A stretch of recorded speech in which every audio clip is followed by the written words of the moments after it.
अशोक स्तंभ येथील घनकर लेन भागात श्री देवी तुळजाभवानी मंदिर आहे। या ठिकाणी गेल्या 2019 पब्लिक ट्रस्ट करण्यात आलं। अर्थातच सर्व कामकाजावर धर्मदाय आयुक्त नाशिक यांचं लक्ष आहे। मात्र येथे सुरळीत चालू असलेल्या मंदिराचा कारभार त्यातीलच काही पदाधिकाऱ्यांच्या डोळ्यात खुपत असल्याचा थेट आरोप मंदिर ट्रस्टचे अध्यक्ष श्री संभाजी मोरे यांनी केला आहे।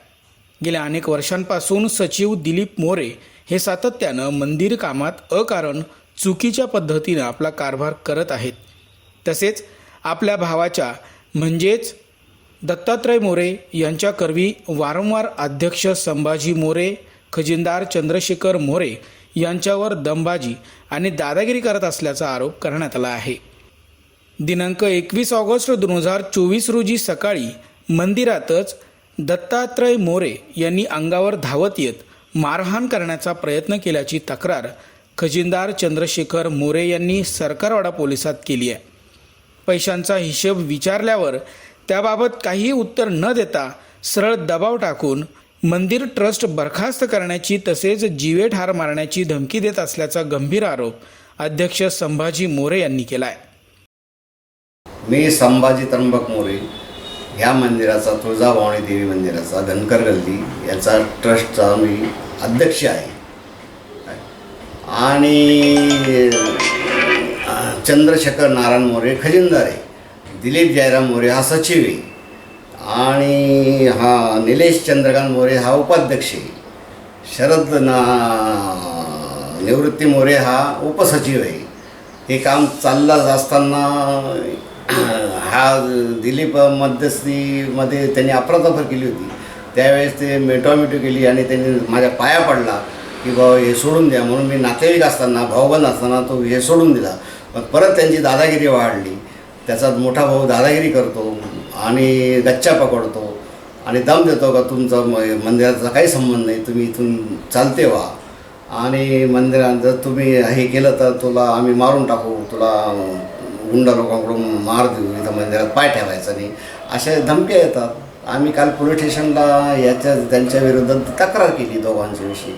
काय त्याचा मला न्याय मिळावा हीच माझी अपेक्षा आहे।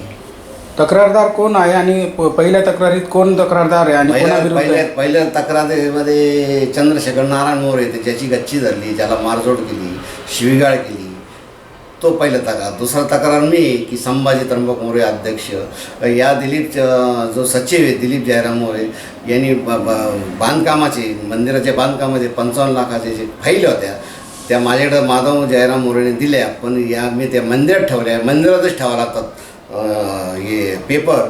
हे मंदिरातून दिलीप जयराम सचिव यांनी चोरून नेल्या घरी, त्या पुढे ठेवल्या काय मला माहीत नाही। तुम्हाला हे कधी कळलं की फाईल चोरी गेलेल्या आहेत? तरी 2 वर्षापूर्वी केलं तो पाया पडला माझ्या मंदिरामध्ये, पण तो वारंवार सांगूनही तो मंदिरात त्या फाईली दाखवत नाही, आणून ठेवत नाही आणि त्यांनी जवळजवळ अपहार केला पैशाचा। लोकांच्या देणग्या ज्यावेळेस बांधकाम असताना कोणी सिमेंट दिलं, कोणी वाळू दिलं, कोणी रोख स्वरूपात पैसे दिले, कोणी भरपूर पैसे दिले, ते काही कागदपत्री ते दिसत नाही मला आणि त्यांनी अफरातफर केलेली पैशाची। अपेक्षा त्यांच्या दोघांवर कारवाई व्हायला पाहिजे। जो त्याचा मोठा भाऊ दत्तात्रय जयराम मोरे हा दादागिरी करतो मंदिरामध्ये, मी बॉडी फेकून देईल, मी असं करील, मी बरखास्त करील, मी तसं करील, आता बॉडी फेकून द्यायची का भाषा वापरतो, त्याच्यावर कारवाई। आणि हा दिलीप त्याच्याला सपोर्ट करतो, दिलीप जयराम मोरे जो सचिव आहे त्याला सपोर्ट करतो आणि काही दिलीपला बोलायला गेलं का त्याच्या भावाला बोलून घेतो, मी सीतारामला बोलवतो, मग तुमच्याकडं पाहतो, असं करतो तसं करतो, दम अक्षरशः तो सीताराम मंदिरामध्ये दादागिरी करतो। तर ही याची चौकशी व्हायला पाहिजे हीच आमची अपेक्षा आहे आणि कुठलेच कामं सचिव करून देत नाही आम्हाला।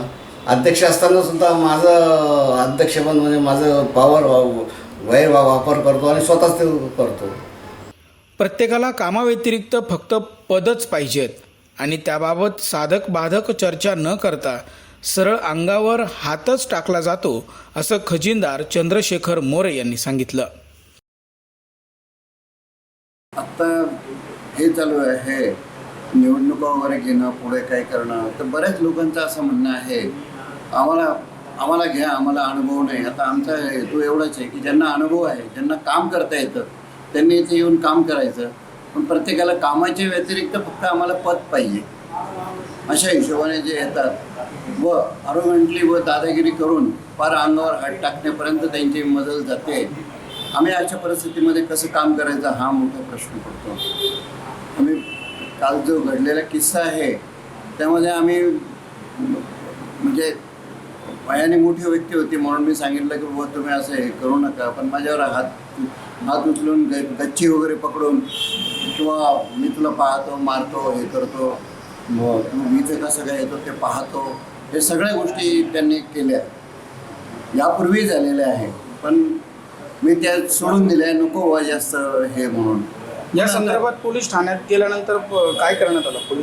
पोलीस स्टेशनमध्ये मी गेलो, वरिष्ठ सर त्यांची नोंद हे केली, त्यांची नोंदवली, त्यांनी नोंदवून घेतली व त्याचे दिले आम्हाला. पोलिसांनी याच्यावर नीट लक्ष घालून असं धार्मिक आहे, पैसे जे येतात ते लोकांच्या देणगीतून येतात, यावर बऱ्याच लोकांना असं वाटतं की बा इतका पैसा दिसतो आहे, नको ते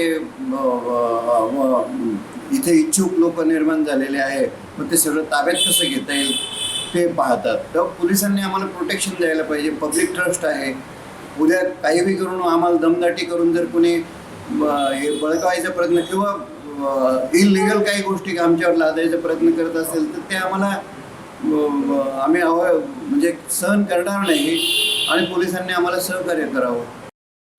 या प्रकरणी सरकारवाडा पोलिसात अदखलपात्र गुन्हा दाखल करण्यात आला असून पुढील तपास पोलीस करत आहेत.